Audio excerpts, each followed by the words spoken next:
Ky emision mundësohet nga ISP Broadcast. Mirëmbrëma, kudo që na ndiqni të nderuar shikues këtu në Kosovë, rajon në Mërgat. Betejë e Kosovës padyshim është njëra prej ngjarjeve ku serbët bën propagandë të jashtëzakonshme në kontekstin historik, që nga shekulli 17 të këtej, ata filluan të japin hovë interpretimit të rrem historik mbi këtë betejë, ndodhur 28 qershor 1389, ku një grup forcash i koalicionit vende ballkanike, shqiptarët me tjerët, objektivisht u përballën në betejën më të vështirë me sultan, me perandorin osmane në kuadrin e përpjekjeve për ta ndalur objektivisht jo vetëm pushtimin, por edhe islamizimin e gjithë rajonit shqiptarët ishin pjesë e betejës në këtë kontekst historik për të dëbuar, për të përzën, për të mos e lënë perandorin osmane që të shtri jo vetëm pushtetin, por atë kulturore fetare, sidomos në gjithë habitatin ballkanik. Si ndodhi që serbët ta mitizojnë këtë betejë duke kthyer në armë vrastare dhe në luftrat që bën vazhdimisht kundër sidomos shqiptarëve.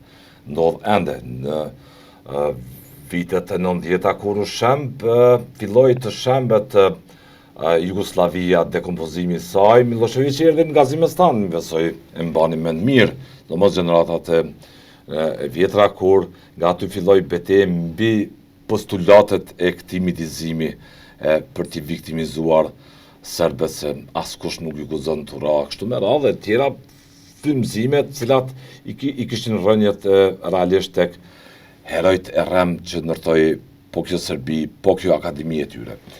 Mbi të vërtetën e kësaj betejë, peshën e saj dhe ku jemi sot, do të flasim me dy studius të çmuar të respektuar që i ka Kosova, fatkeqësisht duket që janë zëra marginal të pakët që i japin trajtim publik kësaj fushë në mënyrë sistematike, sepse duket që institucionet dhe shkencore, akademike, shteti vet ka pushuar, ka heshtur, duket se është në gjumë përballë këtyre propagandave që për çdo vit për çdo dekadë për çdo shekull i bën Serbia. Prezantoj me interes për ju profesorët e respektuar, mirëmbrëma zoti Neçmi Ganiu. Faleminderit që jem studion e juaj. Faleminderit shumë. Kolegu juaj përballë, po ashtu një kontribues i respektuar i studimeve, i konservimit të trashëgimisë kulturore me titull shkencor natyrisht për të punë, profesor Çazim Namani. Faleminderit për prezencën në këtë studio. Faleminderit. Do doja fillimisht të flasim për këtë betejë nga ana Zh, se duket që ka nevojë për interpretim shkollor, studioz dhe shkencor, në mënyrë që edhe shqiptarët, edhe ata që mbase punojnë sot në institucione shkencore e shtetërore të shohin dimensionet e vërteta të kësaj betejë. Kënaqësia ime më e madhe është që për herë të parë në Kosovë jam parë një moderator, një dimension intelektual, i cili vërtet i ka përdin në dimension shumë real shkencor gjithë këto sfida të hibridizimit që ka ndodhur me qytetrimin tonë. Shumë profesor se për arsye se vërtet nganjëherë kjo ka qenë çështje utopike, sepse kemi rënë gënjeshtra serbe. Për me demonizuar mes jetën si linden hibridet. Këta ekspertë sigurisht që po na folën për siguri hibride, sigurisht janë të gjithë analfabet. Sepse hibridizimi ka filluar që në fillet e shekullit 19, kur ky hibridizim lind çerthujt identiteteve të reja në hapësirën arabnore ballkanike. Lind hibridin serb, lind hibridin grek, lind hibridin bulgar, e ma vonë pa kontestueshëm gjoja që edhe vetë ja kemi nxitem në Maqedon, po ata Maqedon janë manë që edhe dhe në është fjallë Shqipe, edhe natyrisht pa i ditur këto gjëra, ka njerë edhe ne profesorët dhe stafi didaktik e tjerë, kemi luajt lojën e hibridizimit dhe të gënjeshtrave dhe ne. Konstruksionet politike. Po, në konstruksionet politike dhe sistemit. Prandaj, gjithmonë në këte, kur serbet nuk ekzistojnë mes jetë, ose ko pak dhënat për ty. S'ka si identitet, as si element gjofësor. nuk ekziston. Ishtë në ardhë Nëse Andrea Bogdani, nëse Andrea Bogdani, migja e Pjetër Bogdanit e ka qeverisë Beogradit, atër ku mund të themi për mesjetën e mahershme? Të lutem. Kjo është të mërshme. Kjo në të notarizuar faktura. Janë të fakturat gjitha. Po, faktikisht, fondi serb, i strukturës ushtarake, me fondet veçanta sekrete, është kjo databazë e vërtet që peshkenstarëve shqiptarë nuk mundet me hyj askush. Për arsye se, në qovë se e lipëm vetëm një dokument vitit 1804 të Beogradit. Këtë dokumentat cilët janë banor me databazën e katastarit pronar të Beogradit. Të gjithë nga dalën shqiptarë. 1804. 1804 do ta gjejnë, kush janë banorët e Beogradit. Me prona me krejt, të gjithë janë shqiptarë. Kjo më shefet dhe nuk lejohet të studiohet poshtë. Kjo e vërtet. E dyta, sa i vërtet betejës Kosovës, e cila është realitet, se nga në realitoj mit, nuk ka mit, po është real, dhe ka ndodhë real, si koalicion, ne shëndrojmë mit, në formulë serbe ka gënjur në favor të identitetit e drejtë formulë të frymëzimit për shtyp të tjera, për shkak të hegemoni, po. Mirë, po, Rusia imperiale, Rusia perandorake, Romanove, aje e shpiku këtë hibrid këtu. Po kush e shpiku? Kisha para ushtarake ruse, me misionarë që nga vitin 1774. I zonë gjithë kisha tona arbrore. Pe Beogradi dhe në Athinë. Dhe ata e luajnë rolin ushtarak, po pekt këne kishin priftit që e luajnë këtë rol edhe sot. Nuk janë priftri, lutem. Prej Moskë, gjithë vendet e Ballkanit. Ata kanë në kanonën e tyre e kanë qitë një farë lloj auto që filiet shteteve të veçanta. Që Bartolomeu kryesor. Shto kanë po. Po në qovë se e kanë qitë, atëherë Bartolomeun tani e kanë kontestu. Për arsye se Bartolomeu pavarëson kishën ukrainase. Ja verdiktin e pavarësisë dhe autoqevaliste për shkak betejë Kosovës. Betejë Kosovës. Si nisi ajo betejë? Betejë nisi si një koalicion i Sultan Muratit, i koalicionit dhe gjithë princë Arbror, në krye me Miloš Obilićin që Miloš Kopili. Arbnor, Shqipëfars është. Dhe koalicioni arbnor filtrojnë didaktik të janë konë edhe bosnjak të aleat, po bosnjak kanë volë shqip dhe në shekullin e 19. Që qëfar falsifikati është përdorë. Ata kanë folë, është kamerat angleze që esin edhe Sarajeve në 1900 krejt me shqiptar është. Ose kamerat angleze që esin Selanikun o korë shqiptare në 1917. është faktu, edhe është faktike. Kamerat angleze që eshin Korzën e Selanikut 1917. Po si u gëlltet historia? A? Si u gëlltet historia, pra? U gëlltet sepse ne në didaktiken, edhe në kohën e Titos që patëm një vijë arsimore, nuk e patëm për te didaktikës, për te stereotipeve të sistemit, me në lejume dhe për tu, e ta kemi vërtet sin tonë. E dyta, në këtë koncept edhe historiografia e Shqipërisë ka qalu. Se është me metodologi krejt tjera që naturisht me Akademinë e Bashkimit Sovjetik, ata postulatet i kanë për Irina Senkevich-Smirnovës. Betejë e Kosovës është betejë arbnore anti-osmane, po mos të harrojmë se në pjesën tjetër. Në ato një shku shqiptarët kanë qenë realitet gjuhë folës prej Libanit dhe në prapavinë e Stambollit dhe kanë qenë 150 kilometra pe Libani, e tretë në pjesën kontinentale shqiptarë janë konë ortodoks edhe musliman. Tana janë filtru hibridi i ri, greke dhe ka luftu vlohën e vetë. Në më kanë bo lufta fetare. Shtu kanë ndodhur asimilimi? Ja, ata kanë luftu vlezit tonë, kanë luftu në mezveti. Njone e kanë zit kisha ruse, tjetërin e kanë ngrit padishau. Edhe kështu tash në këtë kontest vazhdimisht qëndron edhe bashkëforësi që dhe të kemi bërë luft lavrase. Tjetër interpretim të saj në gjare. Edhe aspekti betejës Kosovës, edhe në polën tjetër, është pola shqiptare. Kundër polës tërësisë arbrore që konë mbrojtjen e qytetërimit evropian. Nuk është betejë serbe.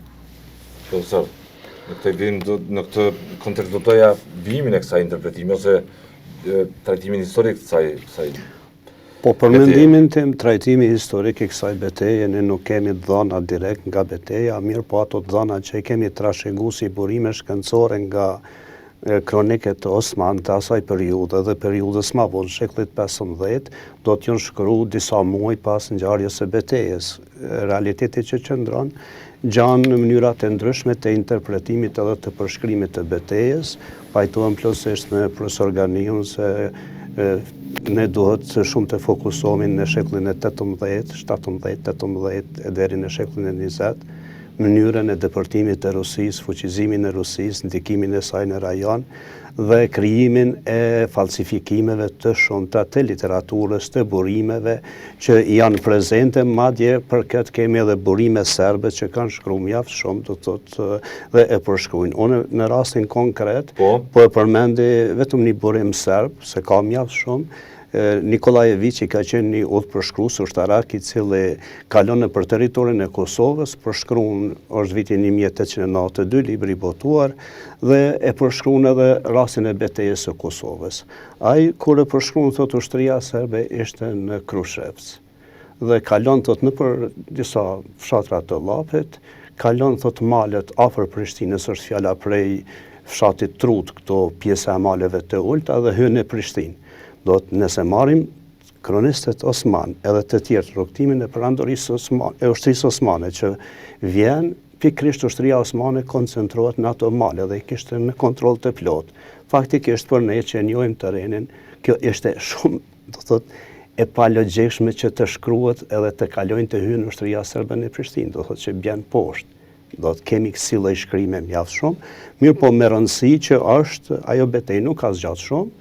Dihet si ka shku, do thotë mendohet ma shumë për një komplot ushtarak që ka ndodhur tradhti, mendohet ashtu. Po, e sultanit. Sa I përket figurës e Miloš Kopilit, do thotë me emra të ndryshëm që e hasim, ka dhe burime, do thotë nga studiues perëndimor që nxjerrin si shqiptar me përkatësi shqiptare, ka dhe burime nga terreni. Në etazhve që e dim edhe për fshatin Kopiliq në Drenic, mirë po ka dhe burime shtesë tjera në terren. Faktikisht unë e kam hulumtuar në terren edhe rrethin e Artanës mjaft shumë. Kam edhe vetë deklarata nga vetë serbët e rrethit të Artanës. Se ai ishte nga fshati Marec, madje kam vetë kryetarin e komunës që ka qenë Sërbolu Maksimovićin që thotë ishte nga fshati Marec. E vërteta është që ekziston quka e Kopilit sot mes fshatit Mramure dhe fshatit Marec, ekziston lagja e Kopilakëve, që sot janë në Zirovet, mirë po ekzistojnë edhe Kopilaket e asimiluar në serb në rrethin e Artanës. Do thotë që kemi burime edhe në anën tjetër nga terreni në rrethinën e Artanës. Jemi të vetëdijshëm që Artana në atë periudhë në shekullin e 13 dhe 14 nuk është quajtur Novobër. Është quajtur Novomonte, Monte edhe emra të tjerë, do të me emra perëndimor nga vendorët është quajtur malet të Argjentinës, Artan, që ne e quajmë sot. Pastaj ka burime edhe për princin Lazarin. Ka vetë nga banorët e Artanës që thonë se ka lindë në për Lepnicë. Ne tash hasim burime të ndryshme, jo ka lindë në pjesën qendrore të Serbisë. Kemi shumë, do të kontradita mes shkrimeve. Një realitet tjetër që është, ne duhet t'i dim, për shembull, se kush ishte Mara? Gruaja kujna ishte, e Muratit. Pastaj, Sultan Mehmet Fatihu. Ishte një familje me Brankovićët. Po, Brankovićët kemi edhe burime tjera tash. Kemi për shembull një doktorat të vitit 1965, Leontije Pavlović, doktoron për shembull, me figurat e ndryshme të kultit serb dhe maqedon dhe shkruan. Madje për Gjorgje Brankovićin shkruan saktësisht kështu. Lindi në Shqipëri, femirinë e kaloi në Itali, si hungares që ishte baba despot serb, po si hungares kur lindi në Shqipëri. Janë burime këto, janë libra të botuara në shkrimin Cirilic pastaj. Ne jemi të obliguar që këto të ndriçojmë, të qesim për opinionin. Vlajeti Vëllk nuk ishte me origjinë slave, vetë rasia, nuk përmendet emri serb në mesjet, ne duhet ta dim të gjithë. Po dhe nëse përmendet kush ishin serbët, ishin kategoria më e ulë sociale në shoqërie. do thotë që ishin thjesht ma pak të drejta kishin se sa vllahet që ishin mbaritor. E atëherë bëjmë një pyetje logjike. Si është e mundshme që një shërptor të jetë mbret? Do të vinë kundërshtim me logjikën e shnosh, me parimet qytetare, njerëzore dhe intelektuale. Ne duhet i shohim në proces se si kanë shku ngjarjet më vonë. Nuk ka qenë, do thotë, rasia e shtrirë, ka burime, kam literaturë në gjuhën serbokrate që shkruan se kur ata se kanë pas qytetin e Nishit. Në shekën e 13 e 14 e kam fjalën. Atëherë ku jemi na dhe ku ishim ne, që sa vite për shembull që nuk kemi interesu fare për Nishin. Po kush ishte Nishi? Kush ishin ata perandor për shembull Dardan që e banën rënien e ri qytetërues botror që ende mbizotron te ne. Dhe ne nuk bëjmë asgjë për Nishin.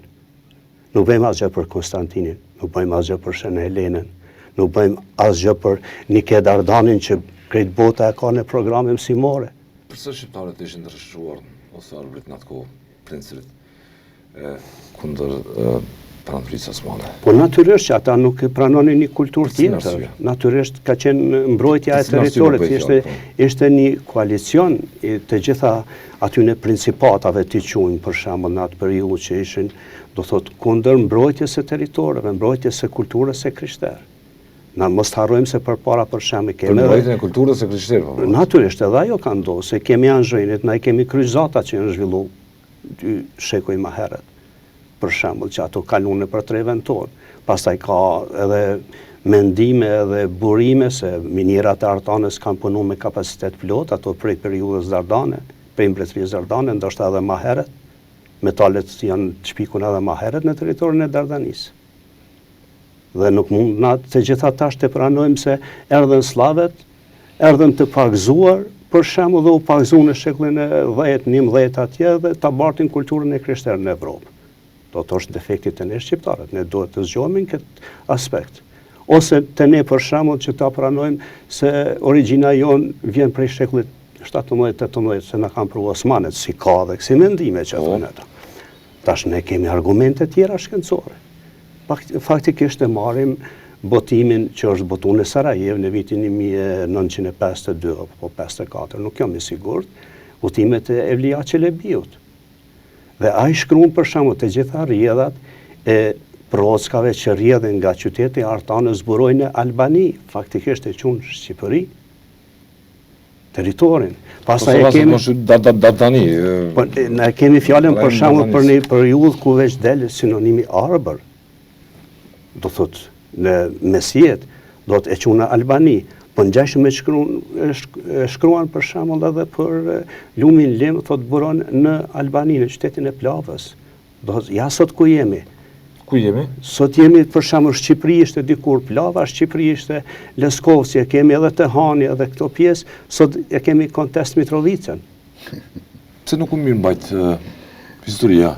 Historia Kush janë arsyet nëse në kontekst historik për atë sa kemi dhëna, edhe që them, është një, edhe Oxfordi në Britani të Madhe është marrë në mënyrë, ka dhëna nga Oxfordi për këtë ngjarje që përpiqet mi dhënë një dimension, një trajtim në base të ri, ku thot për betejën e Rovinës, se fusin në kadër të betejës e Kosovës, dhe e thekson që shqiptarët me tjerë kanë qenë të rreshtuar kundër perandorisë osmane. Thuhet në këtë studim, pak theksohet në qoftë në nivelin e interpretimit të shqiptimit në shkolla në pse mungon, pse ka pse kjo mungesë e kohesionit e historik. Nëse flasim kush kemi qenë histori, me këto dhëna del që kemi qenë ideator të civilizimit të thotëm perëndimor. Sot, ky lloj e prezencës kulturore të shqiptarëve, ku do që jetojnë në Ballkan, në këto hapësira të reduktuara, të shtypura, të sakatuara, si më thon, del që jemi vetë kontributor të, edhe vetë kontributor të kësaj gjendje. Shqiptar Ridvan, konotacionet ideologjike i kanë bërë këto edhe në Jugosllavi edhe në Shqipëri. Pse si jemi vetë vetja. Po ta marrësh një shembull.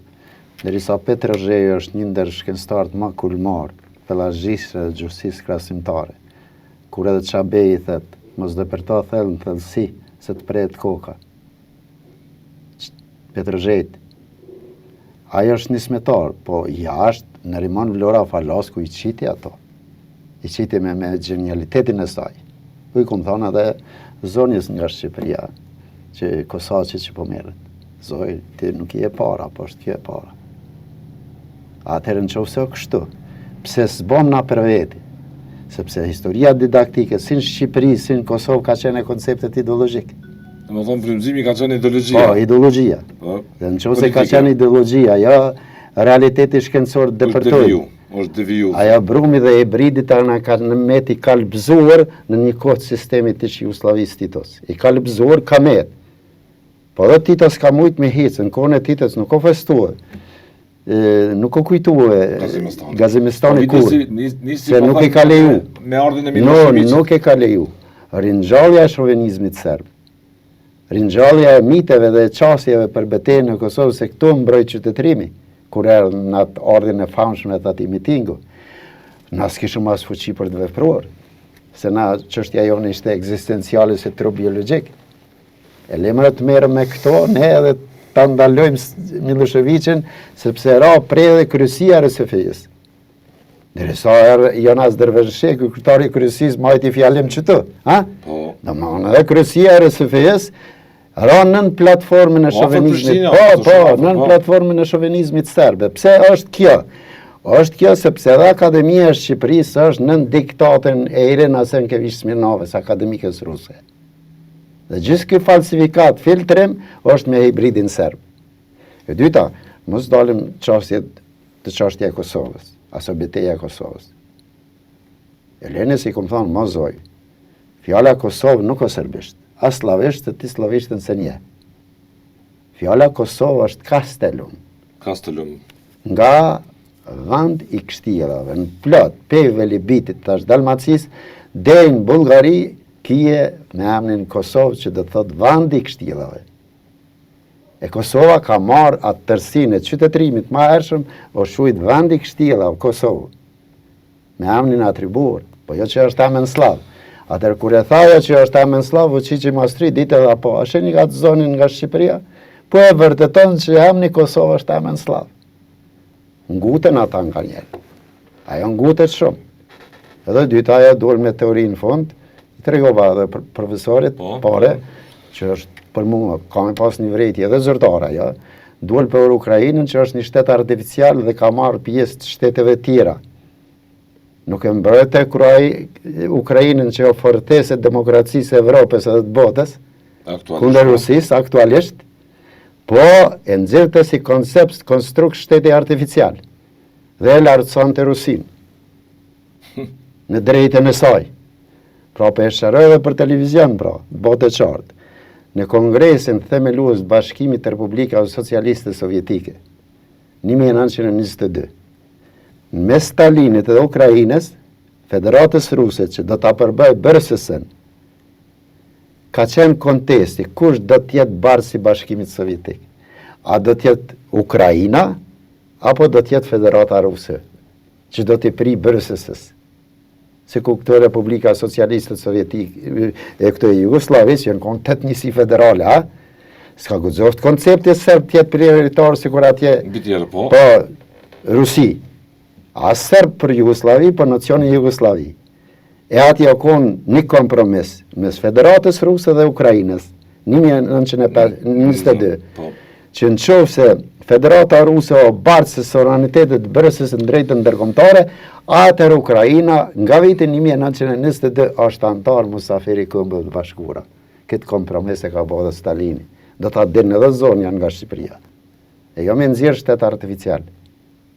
Po e ndryshon më deklaratën, nesër po i tha kryeministri ndryshon e deklaratën. Do të ndryshon, pa ai do të kërkofolje. Si kredit akademik. Sepse e ka godit demokracinë, rezistencën e demokracisë dhe shqytetërimit evropian. Duket se kam ndërt. Se kam ndërt profesor Ganiu. Nuk e kam. Kjo është ajo. E tash. Fakti se kam ndërt. Pyetja është shumë e rëndë. Pse na nuk e mirë mbajtëm? Na nuk e mirë mbajtëm se institutat tona shkencore janë konë në stereotipet e anës evolutive të historiografisë serbe dhe ruse. E na nuk e mirë mbajtëm kur, na filtruar me ato koncepte. Sepse edhe sot serbët e Kosovës kisha gjithë struktura atyre, realisht akademike politike, ende e mirëmban këtë mitin fashist tyne që nisi me betejën e Kosovës duke shtypur dhe duke shkaktuar gjenocid mbi tjerë, duke kthyer një betejë vërtet as cilës histori është krejt tjetër, duke kapitalizuar për veti, duke bërë trema dhe duke përdorur atë për të krijuar shtratin ose mirëmbajtur shtratin e nacionalizmit tyre mbi tjerët për zot. Po, unë mendoj që sot kjo nuk ka një vlerë historike për ta. Unë mendoj është betejë të gjithëve ku kanë marrë pjesë shqiptarët, ta këtë principat aty, në një luftë që siç e thatë ju ka qenë përballje civilizimesh, objektivisht. Unë këtë problem më shumë kisha me pa në kontekst historik zhvillimin të ngjarjeve në 3 shekujt e fundit. E vërteta qëndron që miti për betejën e Kosovës të serbët, miti serb, krijohet në shekullin e 19, ne duhet të shpalosim burimet, argumentet shkencore që i kemi, mirë po njëkohësisht ne duhet të shohim ndikimin e Rusisë në rajon dhe forcimin e Rusisë, do thotë sidomos që del pa në shekullin e 18, është periudha kur princi Danilo në Malin e Zi fillon një kryengritje, një rebelim kundër perandorisë osmane, edhe Venedikut, mirë po ai krijon një aleancë me Rusinë. Rusia në atë kohë kishte forcuar mjaft shumë raportet në rajon dhe kjo i shkoi përshtatje që të shtrijë ndikimin në territorin e Malit të Zi.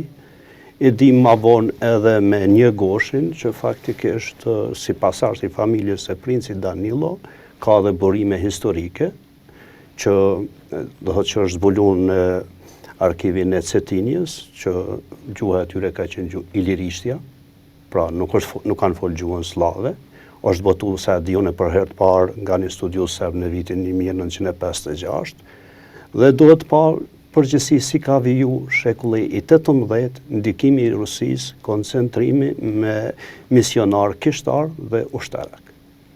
Faktikisht, këto kanë ndiku sidomos pas betejave, kur fillon betejat me perandorinë osmane dhe i fiton të Rusia ishte në përsi ushtarake, perandoria osmane të gjitha ato beteja i realizon të armëpushimin e dëm të shqiptarëve duke dhuru të toka dhe dhurata nga vetë shqiptarët privilegjet. Duhet parë funin e shekullit 18. Funi i shekullit 18 për shembull ndikimin e madh të Habsburgëve, sidomos Katarina që martohet me Pjetrin e Madh, dhe ndikimin në atë periudhë zgjerohet në pjesën e Kretës, mirë po kemi një lëvizje të përgjithshme në Evropën perëndimore të sotme. Do të kemi një qytetërim, një civilizim, një zhvillim teknologjik. Atje lindë dhe teoria e Wikelmanit për krijimin e shtetit, për shembull, mbi gërmadhat e shtetit grek, një kombi grek, faktikisht mbi gërmadhat e kulturës ilire që ishin edhe në Athinë dhe këto.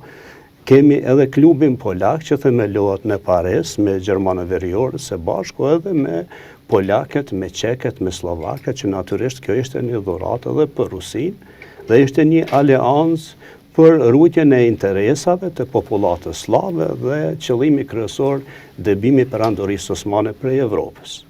Ta shohim ku ishim ne ishim me disa pashallëqe që nuk ishin të koordinuara me zveti, nuk ishin ndonjë projekt kombëtar, ma shumë do thotë kishin synime për të sundu botën, për ta marrë Konstantinopolin, për të udhëheqë me disa shtete të lindjes, ishin koncentruar mirë në shtetet të lindjes së afërme, dhe duhet pa tash për shembull fillon edhe revolucioni borgjes francez, po me periudhën e revolucionit borgjes francez edhe ky klub aktivizohet. Pastaj e kemi edhe botimet e librave të Milan Raiçit në vitin 1794, që del, muj me thonë edhe si projekt, si skice e parë të një mbretërie serbe, kroate dhe slovene.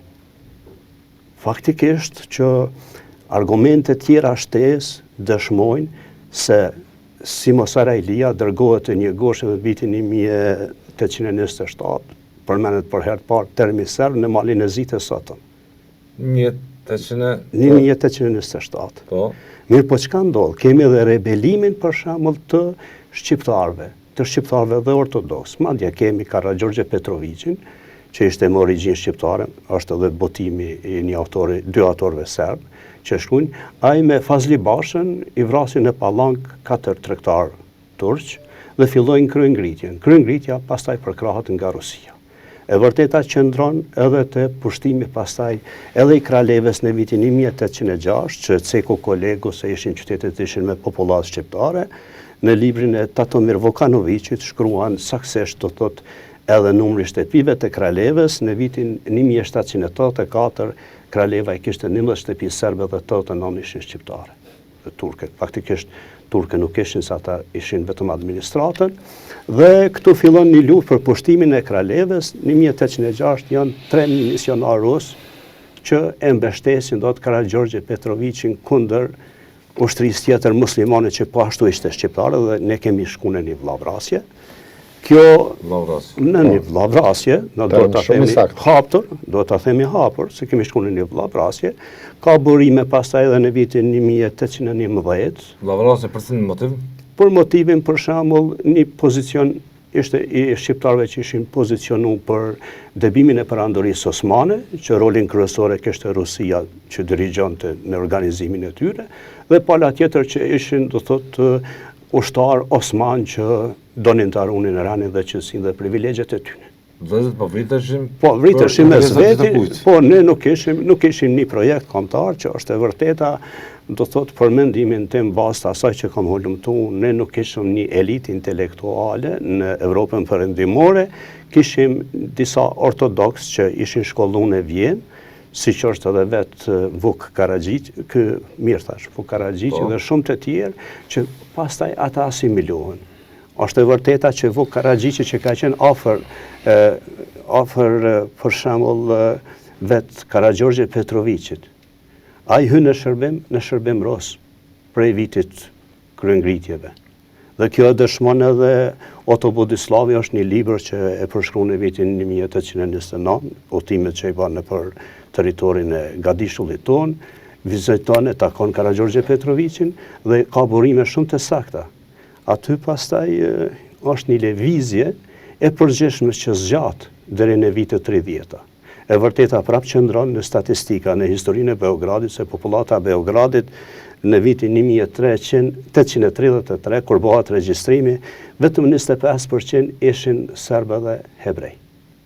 Pjesa tjetër ishte shqiptare në qendër, shqiptarët e kishin tregun, natyrisht që kishte edhe popullat tjetër, dhe për njoftimin e dëgjuesve, Beogradi bëhet kryeqyteti i Serbisë në vitin 1841 me kërkesë të vet dohet serbëve nga friga që mos kaloj në Austrinë, që ishin si po kështu ka mbizotrua dhe gjendja edhe në qytete tjera, nuk është kjo e rastishme që kemi edhe gjitha rrënjët e interpretimit historik na çojnë tek popullimi gjithë asaj pjese i kulturës tonë me shqiptar dhe asimilimin e tyre. Kontekstin historik. Dhe asimilimin e tyre. Dhe kemi ekspozimin tonë ndaj projekteve të asimilimit. Gjë që ka ndodhur. Prandaj do të ishte mirë kjo edhe për studiues edhe nga Shqipëria që nuk kanë pas rastin me literaturën serbe në mungesë të gjuhës. Do thotë që ti din disa gjana se edhe nga Shqipëria jugët kemi shqiptar ortodoks që vazhdojnë edhe koncentrohen, vendosen në Beograd, pastaj kemi edhe vllazin Zografi që vendosen në Beograd, dhe shumë të tjerë madje shkruan në vetë historinë e Beogradit që ka publikuar Akademia e Serbisë, shkruan se erdhën në Beograd, sollën kultura të ndryshme, gjuhë të ndryshme, mirë po nuk mirëshin vesh me zveti. Tash, Rusia kalon në një epërsi tjetër, që këta ortodoks që shkonin, i shkollonte në vetë Rusin, i shkollonte për klerik, të rajshën që i ka sjellë për territoret tona, i shkollonte për ushtarak që i ka shfryzu për debimin e shqiptarëve dhe pushtimin e Sanxhakut të Nishit, edhe për administrator. Si rast konkret unë e Ceko për shembull që Vojnovići pasi shkollohet në perandorinë osmane një vllai ishte ushtarak që luftonte kundër shqiptarëve, ky në 1912 bëhet kryetari i komunës në Mitrovic. Dhe ne sot e mësojmë ura e vështresura e Vojnovićve shekulli 14, ishte shekulli 20. Imagjino. Ishte shekulli 20. Në shkolla mësohet tu?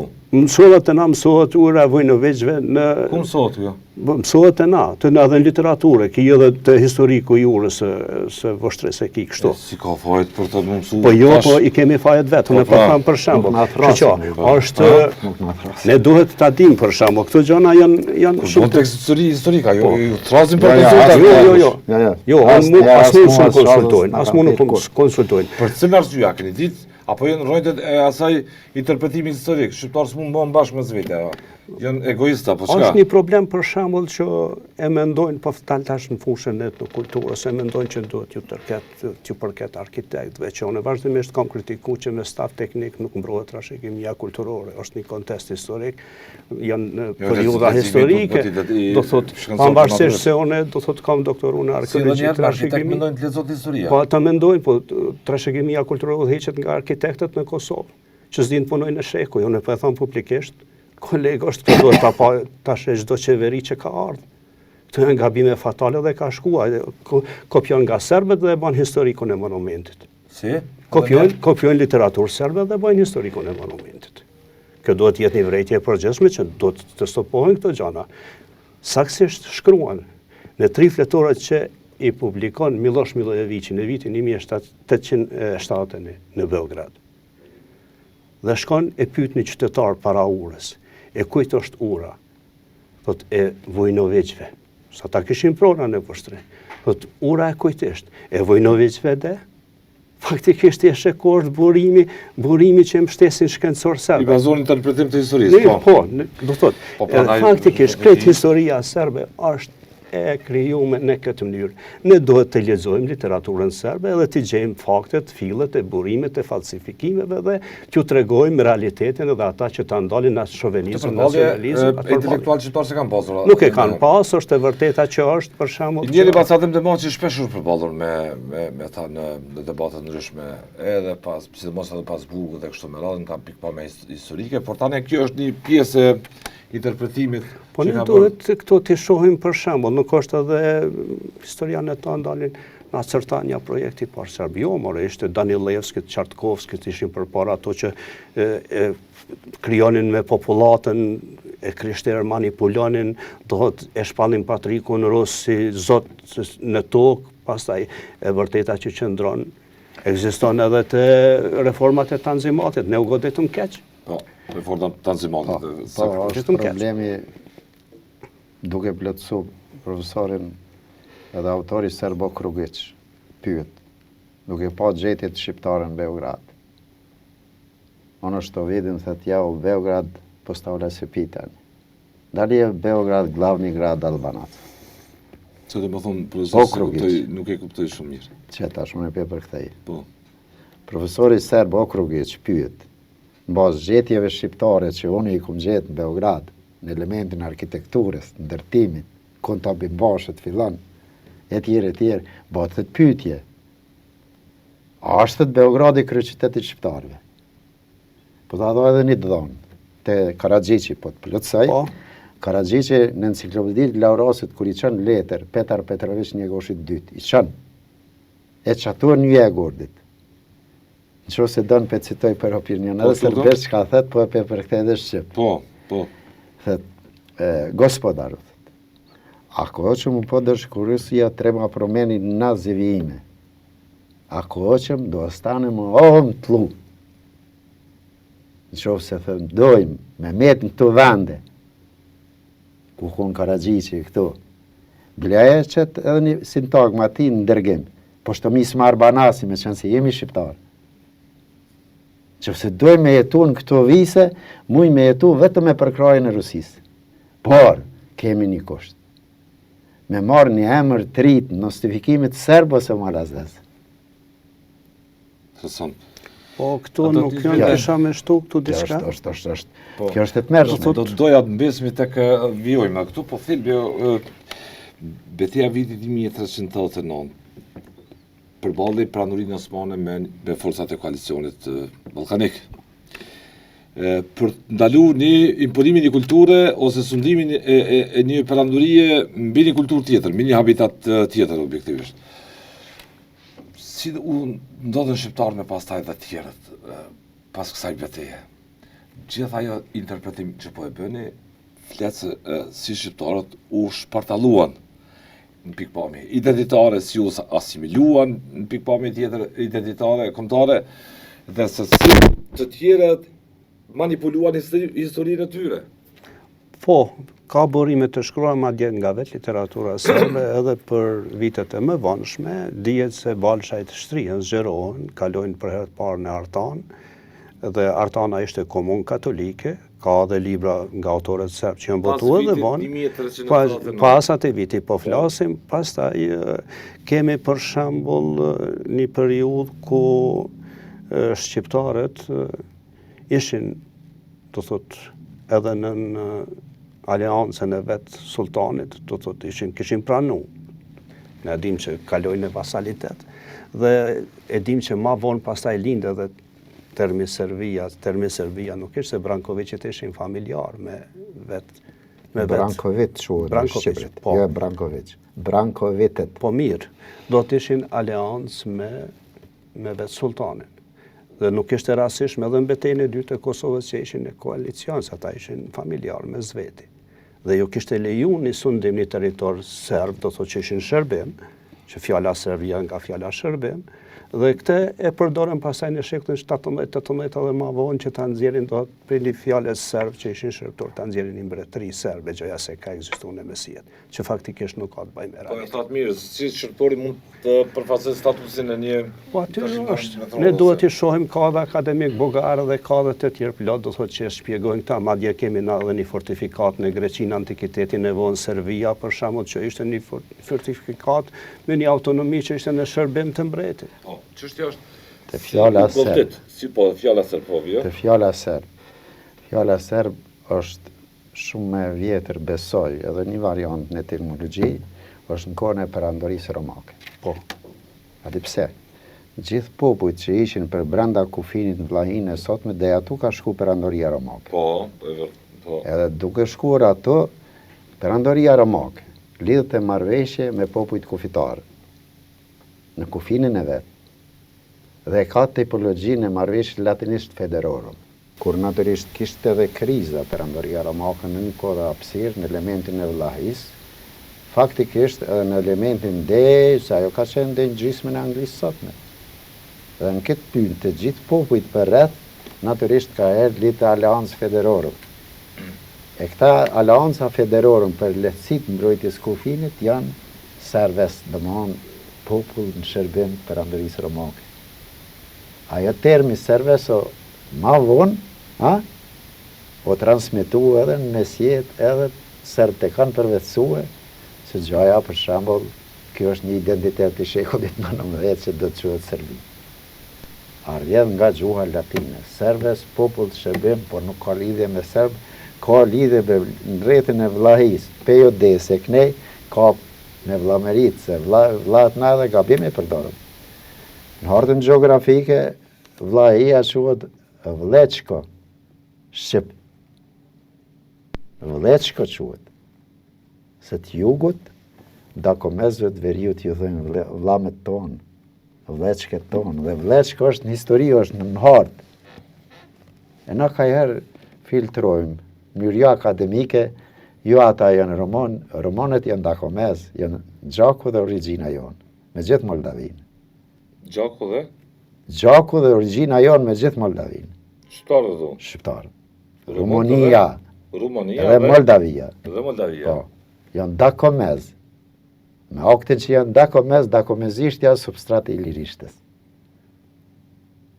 Edhe këta janë. Bile princ Vladi Dençi, kur o konë të milusi parë mes Rumanisë dhe ase, Vladi o konë dhe ajo është Shqip ka folë. Mos flasëm na për audiencën e Borisit perandorit bulgar, që në luftën e dytë botërore o konë mbretë në audiencë ka folë krejtë Shqip. Rëzëm thrakas janë këta.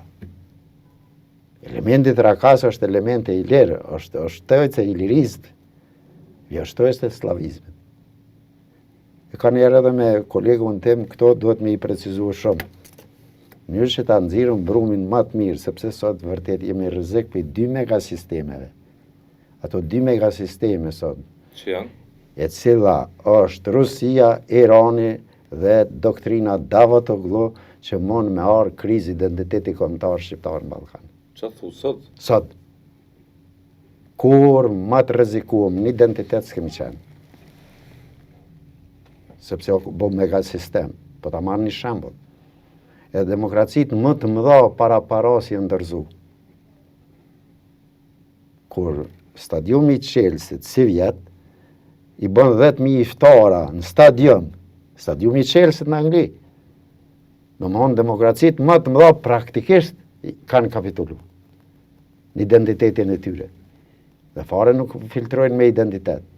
Unë e di që Gjermant, kur Gjermoni s'do të thëtë, për shembull i bin katolisht stet, i bin Deutsch. Unë jam Gjerman. Na do ta thom lart, jemi shqiptarë. Për Gjermanë dhe Britanike, po kombe që kanë histori të lashtë të civilizimit, por të shqiptarë këto për më ndërësën që për. Na do të themi, jemi shqiptarë.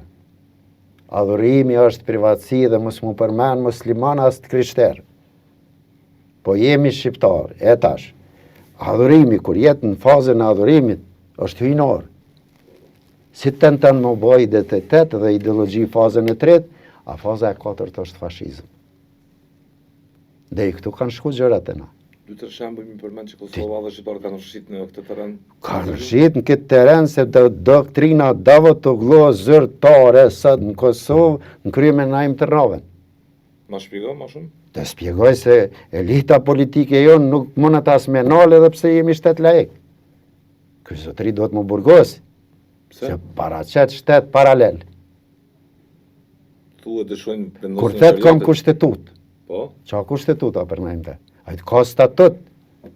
Po dhe statut do të më akordu me kushtetutën laike. Pse o problemi na Tërnava? Ha? Pse o problemi? O problemi se ai ka depërtuar thellë në nomenklaturën e shtetit turk atje. Dhe bart mesazhe edhe këtu. Vullnetshëm thu shqiptarë. Unë nuk e dija vullnetshëm apo pa vullnetshëm kur merr pjesë në eskortën burimorët një varrimi ku janë edhe president në Turqi për shembull si depërtoj ai ato. Nëse adhuron veç Zotin ai s'ka shans me depërtu se ato s'përfaqëso kurrë. As ka atje turq për me ju lut aty të vdekur ato në parim të besimit tyre, po ka shku këm ja bëu hutben atje. Kjo është të mërshme. A i vren shteti këto? A i vren shteti këto? Edhe me shkollim, fëmija masovikisht, nxënësit në përkrejt Kosovë me urdhën ti, janë në për xhamia, dhe në 7 vjetë dhe 10 vajzat. Si në Afganistan, kush si kontrolon, as Ministria Arsimit si kontrolon. Unë e jam aje që i kom gjetë në podijën, në djelën. Po s'jam zyrtar arsimor për me thirë policinë. Kjo është një sulm mbi identitetin thu. Po, ajo sulm më brutal. Po, për Kjo që mendimin... po thoni në kalendarin historik është për reprizë realisht. Ajo çfarë na ka ndodhur në kaluarën, po përsëritet edhe tash. Në mënyrë edhe më direkte. Edhe unë i kam disa klerik shumë të shkolluar në Podjev, unë bisedoj me ta, i kam treguar edhe qazimit, e kanë mirë prit një iniciativë timen, për koreografinë e Dvarosurit. Koreografia e Dvarosurit, kur e qesin, do t'jetë ajo kombëtari, tregova qazimit. Ajo që Varoset i vdekuri, këtu t'jetë flamuri i Republikës Kosovës 10 cm, në Bules. Mas flamurit Republikës Kosovës djetë flamuri kombëtar. Edhe një lutje shqip për të vdekurin. Njerëz që vinë në planetin tokë, do të shkojnë për jetësi, amen. Duke që s'kemi pas sukses. Edhe ata e kanë pranu. Duke që s'kemi pas sukses. Ata e kanë pranu. Dhe na Tërnava e kam Edhe ju lutëm aty në e kom thonë klerikve, kur t'ju drejtojnë njerëzve, ma bre, thash, vlezer musliman, se fjala musliman o turqizëm. Qa do të thëtë musliman në turqisht e në Shqip? Në Shqip do të thëtë për kulje ndaj Zotit. Fjala islam, është arabisht. Në Shqip do të thëtë për kulje ndaj Zotit. Po pse dy përkullje ndaj Zotit me 2 idioma gjusore, po ma bën identitet vëllezër musliman? Ha? Pse po ma qëtë identitetin tem në një përkullje të Zotit dhe përkulljen e Zotit po ma bën identitet? I keni pa Facebookun? Facebookun. Qoni, unë pak kisha më Sot, ndërlirë. përveç në situata gëzimi, sidomos gëzimi, një pjesë e madhe e njerëzve që postojnë Facebook, pa i nxitur kush, pa i detyruar kush me dhunë, për dallim nga rrethonat ndryshme historike, sot, se po kështu, nuk është elementi represionin mbi kokat e shqiptarëve, apo jo? Nuk është, formalisht. Nëse flasim për ndonjë konstruksion tjetër të interesa financiare, çështje tjetër, po sot po i pa një pjesë të madhe të njerëzve në Facebook, kur vendosin, kjo është shumë situata gëzimi, për post Shqipës, ose para Shqipës e vendosin gjuhën arabe. Përdorin fjali arabe. Mashallah, elhamdulillah, edhe fjali tjera që si mbas tyri japin kuptim më shumë base e gëzimit. Çka do të thonë? Po ne i shohim, Mund të për mendimin tim, ne i shohim edhe përshëndetje, shpeshher i hasim edhe brezin e ri që përshëndeten me fjalë selam aleikum për shembull, që ne për këtë arsye do të jemi të vëmendshëm, të kthehemi shkencës, të kthehemi burimeve tona, të njoftojmë opinionin përmes institucioneve, do të krijojmë institucione kredibile, jo që të udhëheqim me ojë që për shembull në fushën e identitetit, sidomos kemi burime shkencore që ne duhet ato t'i bëjmë të njohura për opinionin, nuk isha mi pyet shqiptarët pse rasisht do të kondobim bashi është me Qeleshe mes Beogradi, ose tjetri mes Shumadis që është me Qeleshe, Tanas Koraiqi. Kjo që e thash sakt sot për njerëz që vullnetshëm pa presion formal represiv, e përdorin gati gjuhë të porës së dytë arabisht. Kjo për mua tregon mungesën e arsimimit të mirëfillt kombëtar, edhe është arsimimi paralel. Arsimimi paralel. Tash po e thamon, U ekspozua dhe shteti i Kosovës duke rënë. Po natyrisht se kanë rënë në ndikimin e tyre, madje po e ceku që edhe Bashkia Islame ka institutin për mbrojtjen e monumenteve paralel. Po shteti më intereson, ky shtet laik.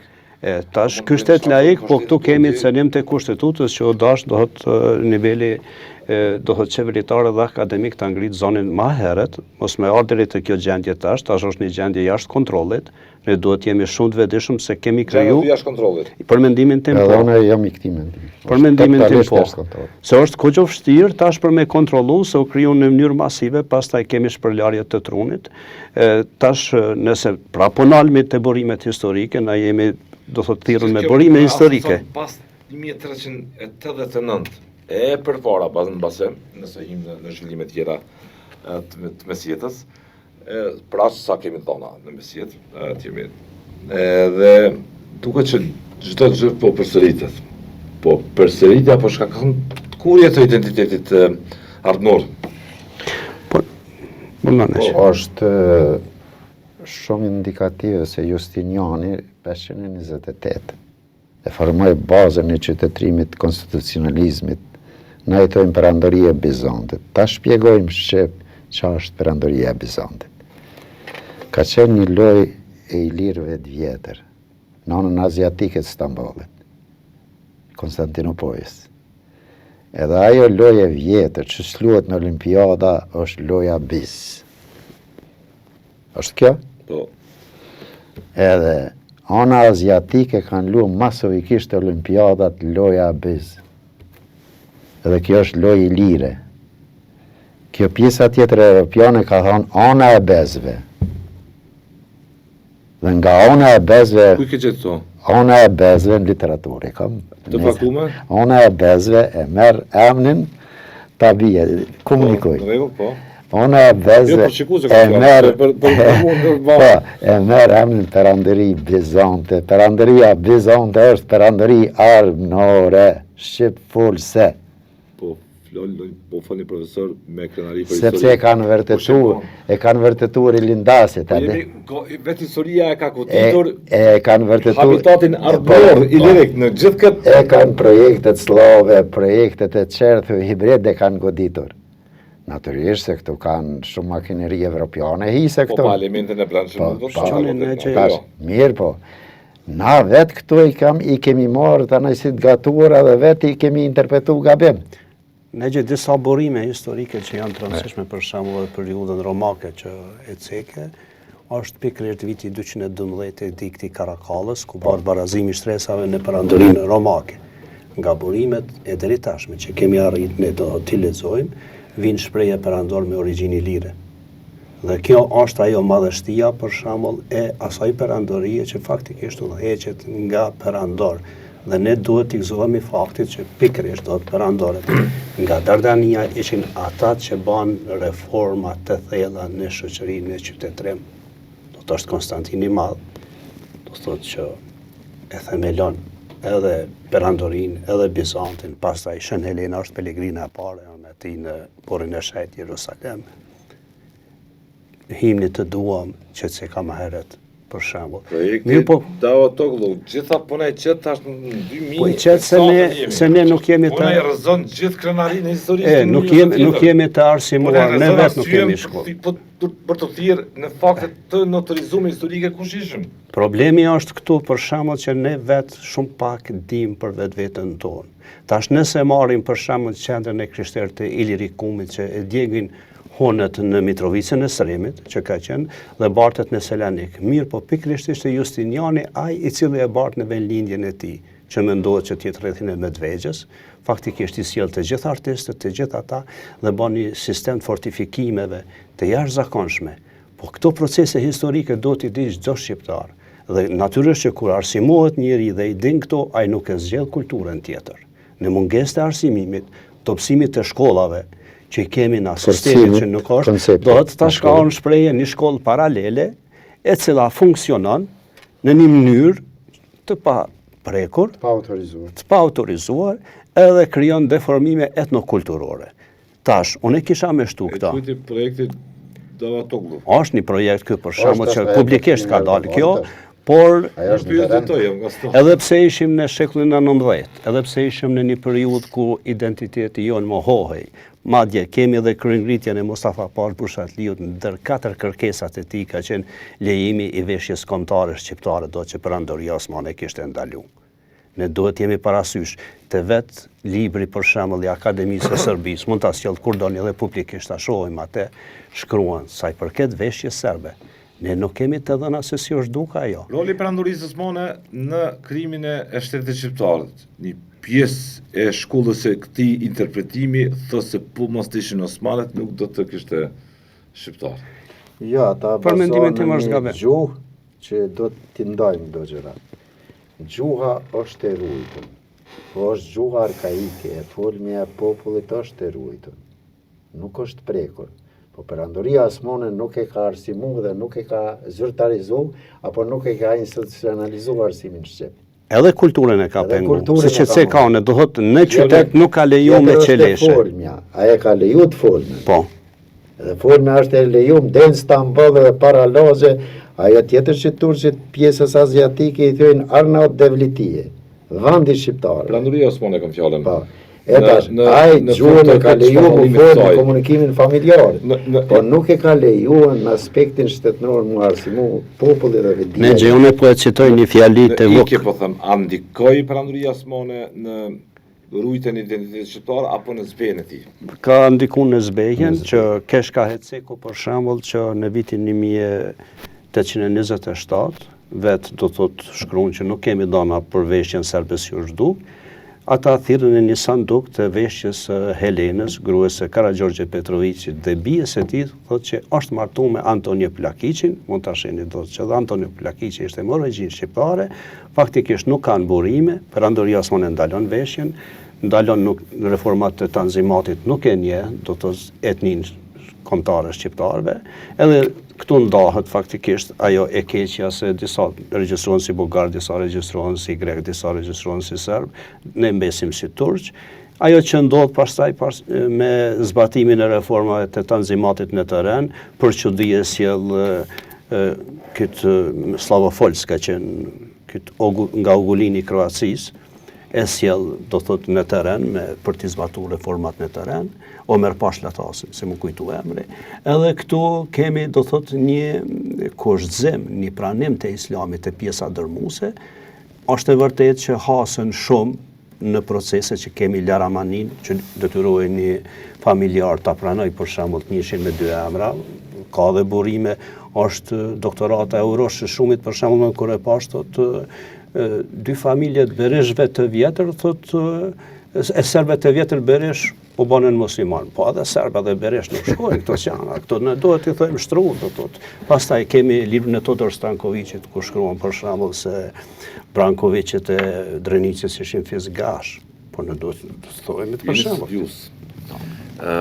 Në detaj shikoni të gjitha çështjet referenciale historike dhe aspektet kërkimore studioze. Kur ta shihni këtë realitet, çka ju kujton kjo situatë e sotme? Kjo Kosovë e sotme, ky mjedisi sotëm, nëse mund ta themi shqiptarëve sot. Çon pikpamjet e organizimit shtetëror, çon pikpamjet e organizimit institucional tjetër, arsimor, akademik, kulturor dhe të përgjithshëm.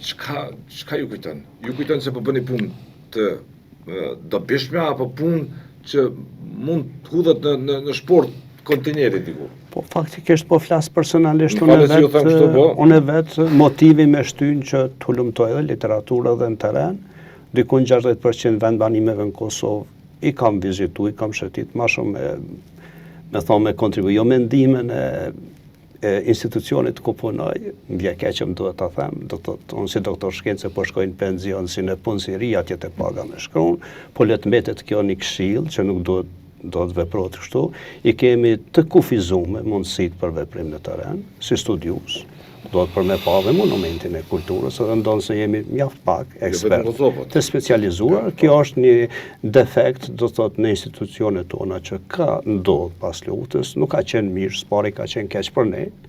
Mas pari ne jemi dëmtu, po është dëmtu edhe shoqëria, sepse shumë procese ne pam që kanë shku në favor të Serbisë, sidomos objektet e kultit. E shohim një proces tash. Diskutimi vjen nga Paku i Ahtisarit e këtej, se bjagëlltiti trashëgiminë kulturore, për cilën ka fakte të noterizuar historike, se nuk është e tyre më, nuk është e tyre. Po Ridvan, po kur e po ndodhi edhe kur e Ahtisari. Erdhe e qiti dokumentin përpara, nuk ka fajtor Ahtisari. Po aja e jeni këtu për trashëgimi. Shikoni thet ku ka gabim. Aja kone dhe për shtep. Kena mbuluar me detaj ato zhvillime. Njerëz me shkollë të mesme i prin delegacionet e Ja vjetës. ka pas edhe me fakultet. Ka pas, sa kom. Për atë kohë kemi mujtë me nëzirë autocefalin. Në atë kohë, Në atë kohë, sepse o dashtë më shënu në dokument, autocefalia. kisha autocefale shqiptare. Që Serbin o dashtë me shkput si koncept, si sistem. Historikisht ka fakte, referenca Po, shkëtësore për të punë. I kemi na, i kemi ato fakte. Por nuk është pa, Po si nuk na duket. kanë thirë, as mua as këta. Po nuk është problemi. Nuk na kanë thirë të jem pjesë e delegacionit se s'kishëm këshu pe. Ne kishëm nëzirë në që të hap autocefalin me autosar, bollë konë okti filestar. Autocefalin e ka dhe Shqipëria. Po tek me Belushin janë ranë binari të regova qazimit qëtash. Belushi kur thet jam shokja e Petrozhet, mos pyet më. Autocefalia e Shqipërisë tek tash fillon me doktrinën e Fanolit. Sepse edhe betimi, edhe Mesha ka fillu me betimin e Nolit. Po, Edhe Nolja ka formulimin, e përgëzoj kërpriftin e Shqipërisë, që vetë Meshën e parë e filloj me me Nolin. Nolin, po. Me aktin që e filloj me Nolin, Noli, u shkëput kë Po, prej, po. për herë të parë, po, kjo është shkëput nga greqizma. Edhe Bartolomeo pranoj këtë fakt se e shugroj vetë. Tash mu po mdele e anulatosin 20 vjet e kom kritikuar në për televizione. Po mu po mdel se aj testamentin me qenë këtë trashëgimtare e kalon. Me aktin që e kalon testamentin. Po mdel që s'ka qenë negativ asaj, po i heshtën dhe i në tokës. po. Edhe këtu. Prandaj roli pushtues, Osman dikush nuk është e pushtuar, me thënë drejtën, ka interpretim të vërtetuar të situatës nga empatit fetare e tjera, por e vërteta që gjithë rajoni pranuria Osmani ishte sundues në pushtues në okupues në këto territore, por duket që shqiptarët e psuan më shumë të situaciush, apo Ajo shqiptarët janë ngrirën e përhoj, vetënët. Sepse të tjertë ka here kanë përdorur një metodologji po i tjertë elementin e vazalitetit. Ata kanë shpëtuar me elementin e vazalitetit, është të vërtet. Qoja një pari ari sultanit edhe elementi është besnikria të vazalitetit. Këtu ka qenë bile edhe një dhonë mes Skënderbeut, që sot për ne e fyjnë prisin genial, neve, sot di shumë para gjithë, neve për shambull ky historiani austriak, Schmidt. Oliver Schmidt, po? Qasjen e parë dhe ky kanë qenë Derbengji. Kërkush për i shkencë nuk u quaj. Bile e bon antar të akademisë, a di që do me thonë Derbengji. Ky ka qenë Derbengji rujtë si rrugëve, me përkthym nga turqishtja do më thonë rujtë si rrugëve, plaçkec. Aktin fillestare për një plaçkit si ka shëndru një heroj komtar. Së reaguën. Se aj që je për cilë të aj zotni, aj e instalon këtu dhe s'pe përmani për televizion. Aj është edhe adhërues i doktrines Davutoglu. Profesor universiteti është. Për që këta filtrat na kanë depërtu dhe në universitet. Shkolla thu, gjithë Në universitet. Pa në shkollat mesme, shkon xhami atje, kur vjet i kalzon në zonë se që tha hoxha, jo elementin kulikular ato që ka kinë program. Dhe në që shmenduri kemi rritna. Kërkush si kontrolon.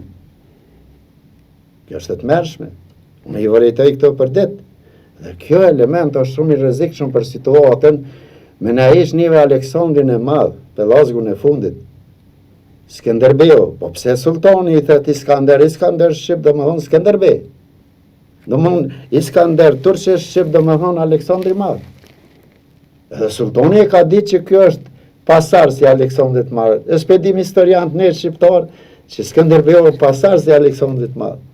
I ka bajt njëjtat për kërnare, e njëjta. Ku për shamë në veprën e marrin baletit, po e studiojnë. A ka amen Skënderbej? S'ka. Personazhi Skënderbeut ato është e piratari, sepse identifikohet me pirët. Këto do t'i qesën dhe t'a bane në real. Duke që jeni shqetësuar shumë që çfarë po ndodh. Por që është edhe një fakt tjetër që si po ekspozohet po identiteti jonë në kërcënimin tepër serioz nga këto vërtet koncepte është të interpretimit rreth të historisë, të devimit të asaj, të impunimit mbas një narrative tjetër. Kush është një shqiptar dhe me këtë duhet jenë tutje. Është mungesa krete. Edhe një projekt i Elena Gjikës me Garibaldi, Jereni Mderare. Ka qenë një projekt për shlirimin e Ilirisë. Sepse Garibaldi në letër kombim, Elena Gjikës i thot, kur të përfundoj punë në Bashkimin Italian, do ta çliroj Ilirin. Po të kishë ndodhë, kjo është mrekulli. Po, është koha për të shliru Kosovë? Po thëmë shliru figurativisht. Unë figurativisht është shliru, po Kosova nuk është shliru. Shlirohet kur mendjet e ndritura kombëtare dhe intelektuale në ekipe shkencore e marrin çdo dikaster shteti. Që do të thonë situata është? Shumë e rëndë. Shumë e rëndë. Unë e bile e quaj një situatë shumë të rëndë. Që kërkon çfarë lloj mobilizimi? Kërkon mobilizim intelektual, po edhe shtetëror. Sa ata zotëri që ata truç për lardjen shumë të ligë, për propagandën të fortë. Po e pranë shteti me ligjë që e ka me kushtetut, ata shuhen mbrana një muaj. Duket që janë etabluar dhe në shtet, janë etabluar në shtet edhe në uniform, kur uniforma me uniform falet, lutet, po duhet me shku pa uniform. Adhurimi i Zotit nuk bëhet me koreografi shtetërore. Kjo mënyrë skematizuar e fotografimit publik, duke bërë lutje para prendis. Ose presidentja. Të çfarë do lloj qoftë ajo? Çfarë do lloj lutje? Bien në lejthitje. Do të thonë shteti është në kolaps. Në kolaps. Po, unë çështu e kam mendimin. Shteti është në kolaps, në dorëzim. A du dorëzohen gjithë? Është dorëzim projekti se ka me kushtetutat. A du dorëzohen gjithë? Nuk do dorëzohen. Unë besoj që kemi pas forcë në liru, po që dhash Zoti një megasistem që është filiale Rusisë, Irani bjen në regjimi, me ramjen e regjimit iranian shlirohet gjysa e lindjes mesme, e ky zotëriu ka që është nazi, ky zotëriu nuk ekzistojnë ato modalitete, sepse Turqia, ushtëria është testament i Ataturkut në kushtetut. Po, gjysma e Turqisë nuk e mbështet Erdogan. Jo, kushtetut. Gjysma e Turqisë sot nuk e mbështet. Unë e flas për kushtetut, për Po, konstitucion. kushtet laik. Kushtetut është sa herë që ka rrezik Turqia nga kundërrimimet fetare, leta merr pushtetin në dorë ushtria për rrugën e Oksidentit, doktrinës së Oksidentit të Ataturkut. Të ka e testament e ka ushtria. Ushtria boni për bjekje. Me Iranin, rrët e këtij investimi duket që po prodhojmë frutet në terren. Frytet në terren. Frytet në terren, edhe për neve. Po japin frytet në terren. Për shumë sot e mbështesin Iranin, ata të zëm atje, duke bërë eliminimi i mullave në Iran është liri e dytë për gjysmën e botës. Pasojat sepse nëse kthehet ai qytetërim mitik, i lashtë, qytetërim botëror, popullit tërshëm, po të vjetër. Popullit, atëherë lirim edhe për neve këto që i kemi atë dizajnin e koreografinë, edhe për tyne e kemi. Edhe financime kemi shumë për tyne. E ky zotëriu është i dytë, se kë në një mënyrë Republikën Turke ka shndruar në një shtet fetar. Në një doktrinë Davutoglu. Davutoglu e largoi se ishte ministri i jashtëm. Po doktrina e tij funksionon. Jemi në fund fare. Po jemi në situatë, po folim me krenari për historinë, në rrugës sipër, diku po na del fragmentarizimi, të ekspozuar ndaj fërkimeve dhe llavrasjeve siç e përmendë, dhe jemi pranë në këtë situatë vazhdimisht të ekspozuar ndaj pse të manipuluar. Unë shoh jemi të lirë. Unë shoh një proces historik prej atyne burimeve që i kemi, prej atyne pashallëqeve që kishin një pushtet absolut, do thotë që manipulonin mënyrat të ndryshme një popullat të varfër.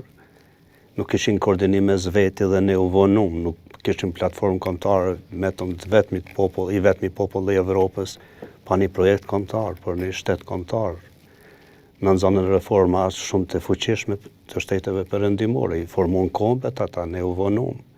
Pastaj në kurrizin tonë u krijuan literaturë, propagandë, shkruajtën se jemi tegër, jemi me besh, gjithçka shkruajtën. I moshën bibliotekat. Ne tash e vetmja rrugë është arsimimi për medalje dhe mi mohu ato dhe me tregu një qytetërim tonë, një kulturë tonë. Arsimimin e ka gëlltitur ti tërkush, po... E tash për shembull, pra po tham që është e vetmja rrugë është. E vetmja rrugë është kjo. Shteti laike ka humbur betejën me klerikët. Tash duhet me pas kujdes, sidomos në fushën e identitetit kombëtar, nuk duhet manipulu, nuk duhet leju, duhet dhënë hapësirë ekspertëve që janë të specializuar. Kjo nuk ndodh për momentin, do thotë gjithçka është e kontrolluar. A na shpirtën një konfrontimi shoqëror kjo situatë ka fushkuar. Po, padyshim që është një proces, ne duhet të dimë që është një proces i të kurjes së territoreve, është një proces i asimilimit, është një proces i migrimit. Ne duhet të ashtrojmë këtë çështje në tavolinë. Ne ende migrojmë, fëmijët tanë migrojnë. Për shembull ikun. Çfarë thot Akademia Serbe? Po, shiqo Akademia Serbe për elementin fetar e kam fjalën më shumë.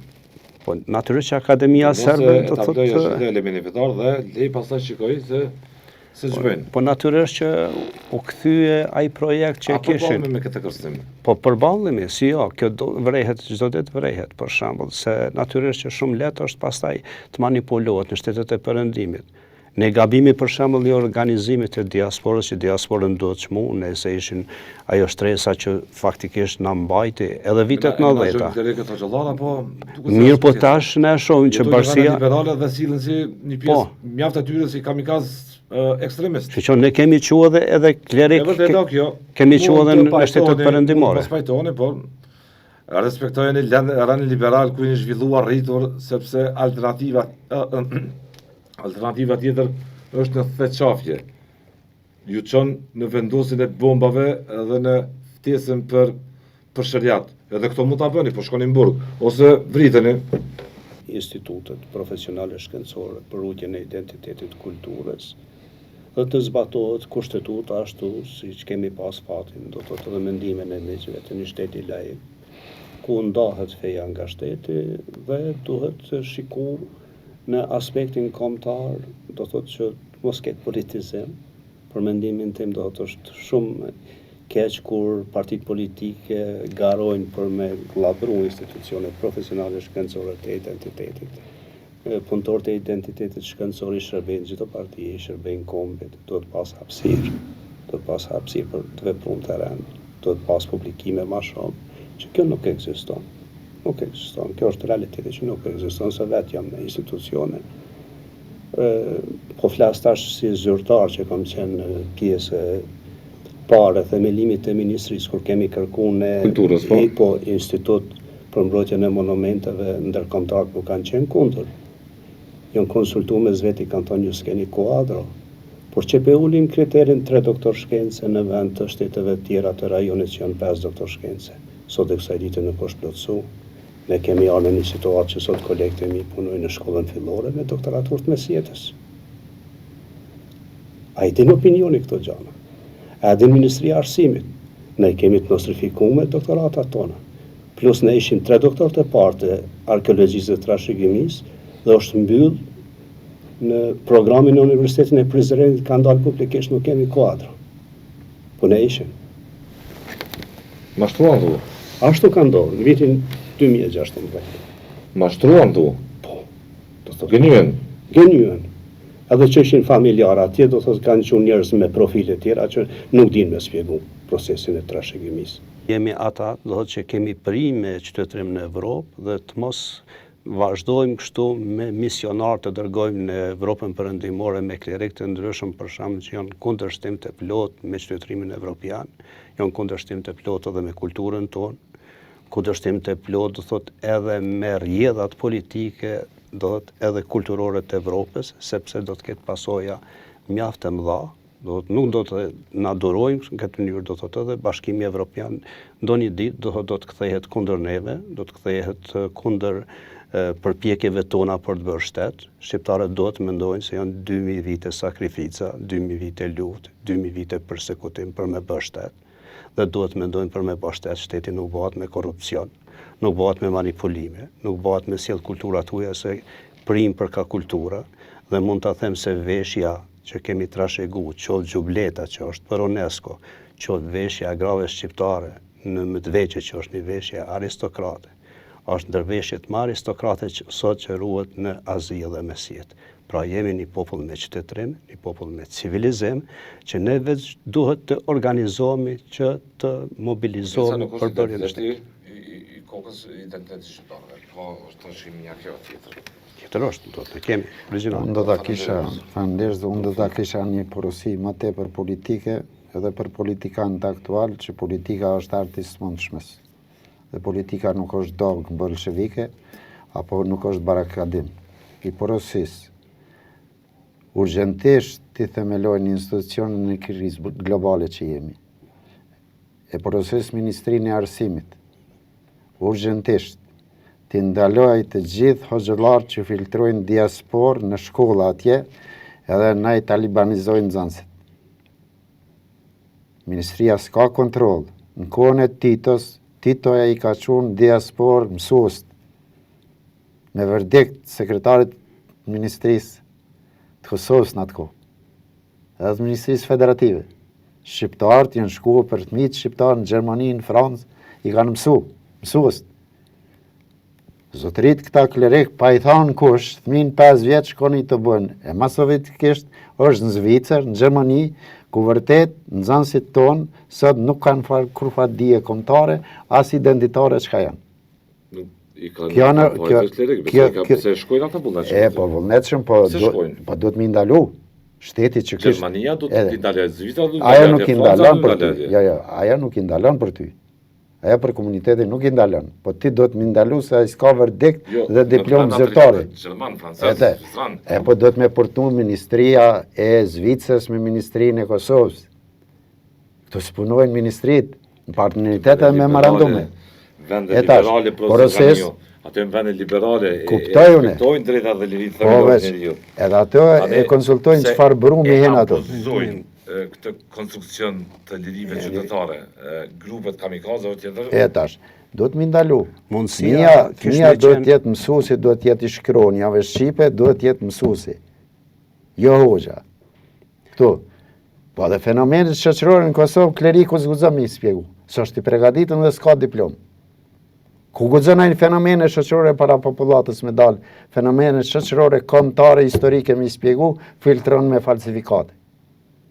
Edhe kjo duhet ndalohet. Zotërik i adhurimin, mos hemo atë që s'takon ty. Edhe e dyta. Mesazh se jemi në një krizë globale ku me një lëvizje mund hupum gjithçka. Jemi para popujt që janë shumë sovrane, janë shumë të ngritur si fuqi evropiane, nga disa paqartësi janë të fokusuara, të friksura. Po dhe ne do të notojmë me valë diplomatike të rendit botror.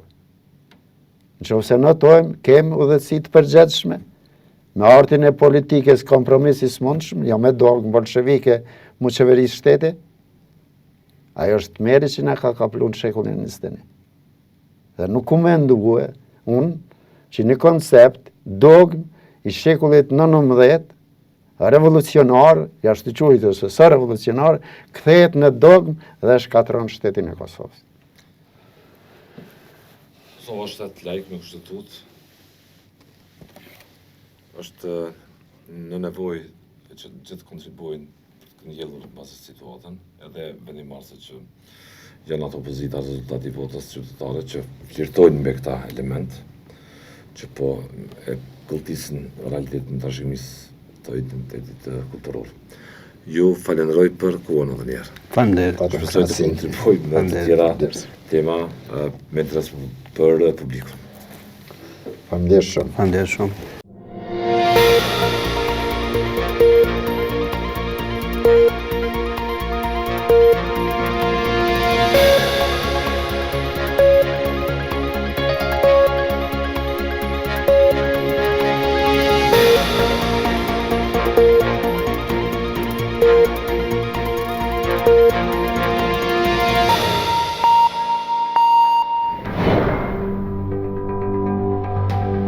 Ky emision mundësohet nga ISP Broadcast.